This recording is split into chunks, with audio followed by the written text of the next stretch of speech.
House Majority Whip Steve Scalises' near-fatal shooting in June, which kept him out of commission for over 3 months, was arguably the only thing that managed to unite Congress over the summer, with both Republicans and Democrats fervently wishing for his recovery.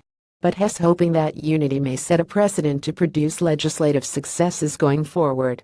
Hopefully this might have pulled us a little bit closer together.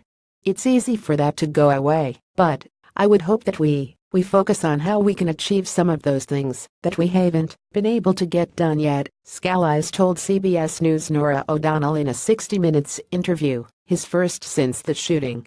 Scalise was critically wounded on June 14 when 66-year-old James Hodgkinson opened fire on a field in Alexandria, Virginia.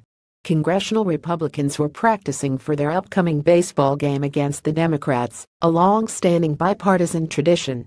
Scalise was one of 5 people who were shot, but his injuries were the most severe. He was shot in the left hip, and the bullet infiltrated his internal organs, causing massive blood loss. He was transported to MedStar Hospital in Washington on a helicopter. I found out later just how much damage was done internally, Scalise said on 60 Minutes.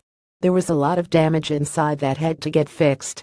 Scalise also described the moments immediately following the shooting, explaining how he tried to crawl away from the gunfire. When his body gave out, he said, he began to pray. I prayed, God, please don't let my daughter have to walk up the aisle alone, he said. That was the first thing that came to mind. The Louisiana congressman spent 6 weeks at MedStar, nearly half of which were spent in intensive care, according to 60 Minutes.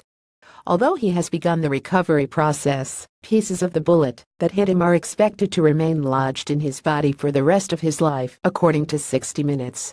Despite his long road to recovery, he walked into the Capitol on Thursday to a standing ovation from the chamber. But fierce policy fights on issues like tax reform and the debt ceiling likely loom ahead.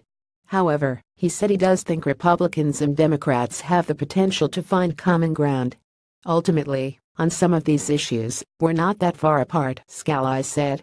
But when everybody goes into their separate corners, it's just real easy to demonize the other side instead of saying, okay, how can we come together and figure out how to get done what's important for the country.